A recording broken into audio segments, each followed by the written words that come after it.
Good morning dear students. DC circuit के अंदर आज हम एक नया यूनिट स्टार्ट करने जा रहे हैं। उसका नाम है इलेक्ट्रोस्टैटिक्स एंड कैपेसिटर्स।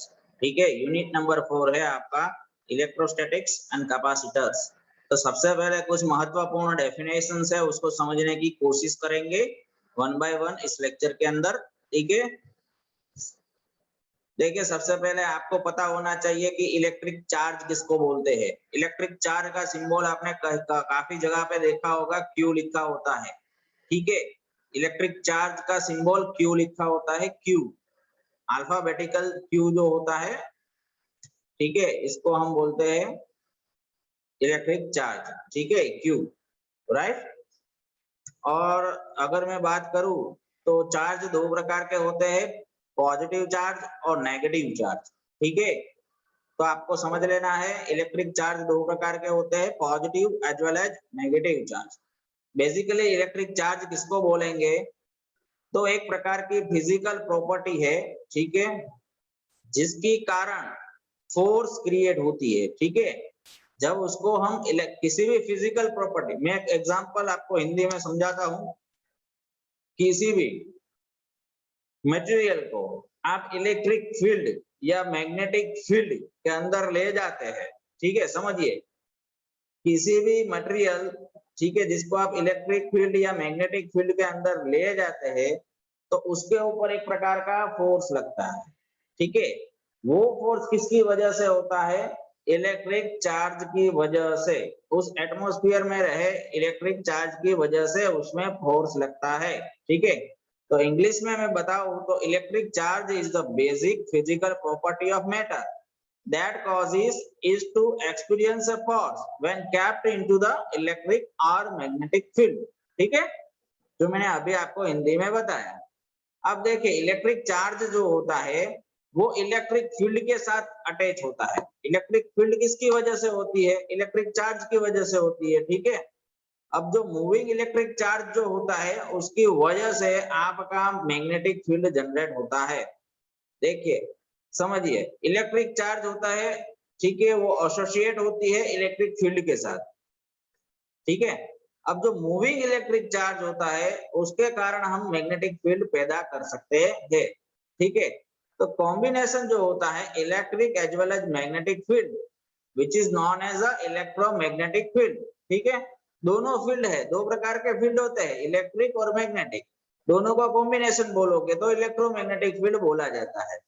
अकेला मैग्नेटिक फील्ड भी नहीं बोला जाता, अकेला इलेक्ट्रिक फील्ड भी नहीं बोला जाता, क्योंकि दोनों एक दूसरे के साथ जुड़े हुए हैं, एक दूसरे के रीजन है, ठीक है, कारण है प्रोड्यूस होने के लिए। तो मतलब कि इलेक्ट्रोमैग्नेटिक फील्ड ही हम बोलते हैं ज्यादातर केस के अंदर।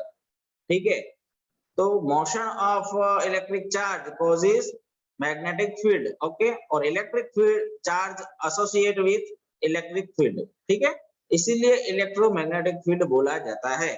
ठीक है, सब कुछ है डिपेंड इलेक्ट्रिक चार्ज के ऊपर। तो मतलब electromagnetic field is totally depend upon the electric charge. ठीक है, इनडायरेक्टली। ओके, जब इंटरेक्शन होगा चार्ज के बीच में, ठीक है, दो प्रकार के चार्ज मैंने बोले, positive as well as negative charge. तो चार्ज का इंटरेक्शन होगा, उसकी वजह से इलेक्ट्रोमैग्नेटिक फोर्स पैदा होगा। ठीक है, क्या होगा, फोर्स पैदा होगा, राइट, इलेक्ट्रोमैग्नेटिक फोर्स जिसको बोलते हैं। तो बेसिकली पॉजिटिव और नेगेटिव दो प्रकार के इलेक्ट्रिक चार्जेस होते हैं। ठीक है, सपोज अपना एटम है, उसके पास तीन चीजें होती है, प्रोटॉन, न्यूट्रॉन और इलेक्ट्रॉन्स। तो न्यूट्रॉन ऐसी चीज है जिसके पास कोई चार्ज ही नहीं होता है, और इलेक्ट्रॉन ऐसी चीज होती है जिसके पास नेगेटिव चार्ज होता है, और जो प्रोटॉन होते हैं उसके पास पॉजिटिव चार्ज होता है। तो जो हमारा एटम होता है, ठीक है, एटम, उसके पास क्या होता है, न्यूक्लियस अंदर। तो न्यूक्लियस में प्रोटॉन और न्यूट्रॉन रहते हैं, और जो बाह्य ऑर्बिट्स रहती है, कक्षाएं रहती है, उसमें इलेक्ट्रॉन रहता है। ठीक है, तो इलेक्ट्रॉन के पास नेगेटिव चार्ज होता है और प्रोटॉन्स के पास पॉजिटिव चार्ज, न्यूट्रॉन के पास कोई चार्ज नहीं रहता है। ठीक है, अब देखिए इलेक्ट्रिक चार्ज जो है which is a property of sub atomic particles. Sub atomic particles मतलब प्रोटॉन और इलेक्ट्रॉन। ठीक है, जिसको हम सब एटॉमिक पार्टिकल बोलेंगे। Electric charge is the property of sub atomic particles that cause it to experience a force when placed in electric or magnetic field. ठीक है, समझ में आ गया जो मैंने अभी अभी समझाया वो। अब दूसरा क्वेश्चन ये आता है इलेक्ट्रिक चार्ज के अंदर दोस्तों, क्या ये इलेक्ट्रिक चार्ज जो है वो वेक्टर क्वांटिटी है? Question mark. तो नहीं, इलेक्ट्रिक चार्ज जो है वो स्केलर क्वांटिटी है। दो प्रकार की क्वांटिटीज होती है, scalar as well as vector. Basically हमारी समझने की शक्ति में हमें ये बताया गया है कि स्केलर क्वांटिटी मतलब सिर्फ किसी भी चीज की वैल्यू हो, मतलब मैग्नीट्यूड रहे, डायरेक्शन ना हो, उसको स्केलर क्वांटिटी बोलते हैं। लेकिन अगर किसी भी टर्म्स के डायरेक्शन भी होती है और मैग्नीट्यूड भी होता है, उसको हम वेक्टर क्वांटिटी बोलते हैं। लेकिन ऐसा हकीकत में नहीं होता है, ठीक है, क्योंकि इलेक्ट्रिक चार्ज के पास डायरेक्शन भी है, दूसरा मैग्नीट्यूड भी है, फिर भी वो स्केलर क्वांटिटी है, क्योंकि वो जो हमारा वेक्टर एडिशन का जो लॉ होता है, triangle law of vector addition and parallelogram law of vector addition, उसको फॉलो नहीं करता है। इसलिए electric charge is a scalar quantity, not a vector quantity, even though it has direction and magnitude both. Okay, उसके पास magnitude and direction होने की वजह से वो वेक्टर क्वांटिटी होना चाहिए, लेकिन वो रूल को फॉलो नहीं करता है जो वेक्टर एडिशन होता है दो क्वांटिटी का, वेक्टर क्वांटिटी का, उसका। ठीक है, सपोज मैं एग्जांपल देता हूँ, एक जंक्शन है, वहां पे दो करंट आ रहे हैं दो अलग ब्रांच में से, ठीक है, वो मीट करते हैं जंक्शन में, ठीक है, तो रिजल्टेंट करंट जो होता है वो अलजेब्रिक सम होता है, not a vector sum. Okay, उस करंट का, और current is because of electric charge. Current का डेफिनेशन क्या है? Q divide by T। देखिए करंट किसको बोलते हैं? Current I is equal to Q divide by T, ठीक है, इसको हम करंट बोलते हैं, ठीक है। या फिर इसको अगर मैं थोड़ा स्पेसिफाइड लैंग्वेज में लिखूं तो dQ डिवाइड बाय dt, इसको हम करंट बोलते हैं दोस्तों, ठीक है, dQ divide by dt।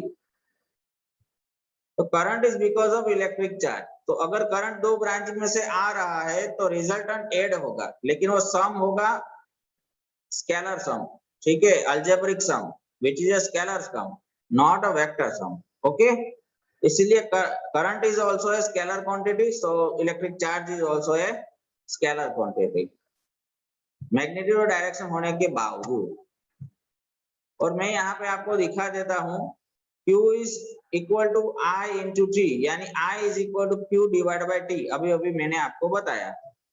1 coulomb, Q charge का यूनिट है कूलम, क्योंकि उसकी फाउंडेशन कूलम नाम के साइंटिस्ट ने रखी थी, ठीक है। Coulomb is the unit of electric charge. Okay, 1 coulomb is the quantity of, 1 coulomb is what?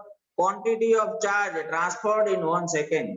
एक सेकंड के अंदर कितना इलेक्ट्रिक चार्ज ट्रांसफर हो सकता है, उसको हम 1 कूलम बोलेंगे। क्या बोलेंगे?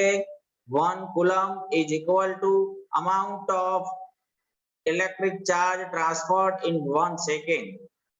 तो यहाँ पे देखिए, अगर आपके पास एक टर्मिनल पॉजिटिव है, ठीक है, चार्जेस अगर समान चार्जेस है दोनों छोर पे, दो टर्मिनल होते हैं, दोनों पे पॉजिटिव पॉजिटिव, तो दोनों अलग अलग रिपल करेंगे। रिपल मतलब एक दूसरे से अलग होने की कोशिश करेंगे। अगर दोनों के पास नेगेटिव चार्जेस है तो भी सेम चार्जेस हुए तो वो अलग होने की कोशिश करेंगे। अगर एक के पास पॉजिटिव है दूसरे के पास नेगेटिव चार्ज, तो एक दूसरे के साथ जुड़ने की कोशिश करेंगे। मतलब एट्रैक्शन, एट्रैक्शन कब होगा दो अलग प्रकार के चार्ज के बीच में? जब एक टर्मिनल पॉजिटिव दूसरा नेगेटिव चार्ज होगा तब। यानी इस प्रकार से पॉजिटिव और नेगेटिव होगा तब एक दूसरे के साथ अट्रैक्शन में आएंगे। अगर दोनों पॉजिटिव पॉजिटिव है तो अलग अलग रिपल कर जाएंगे, ठीक है। अगर नेगेटिव नेगेटिव है फिर भी वो अलग हो जाएंगे, यानी दूर भागेंगे, अट्रैक्शन नहीं होगा, ठीक है। तो ये प्रॉपर्टी है इलेक्ट्रिक चार्ज की। ऑपोजिट चार्जेस यानी पॉजिटिव और negative charge attracts each other, same charges ripple each other, ठीक है। तो ये था इलेक्ट्रिक चार्ज के बारे में दोस्तों। Q is equal to current into time. Okay, current is equal to Q divide by time, ठीक है, उसको करंट बोलेंगे। तो आई थिंक आपको ये टर्म समझ में आई होगी दोस्तों। I hope you enjoyed this session of electric charge. Okay, unit number 4 था ये, स्टार्टिंग हुआ है. ओके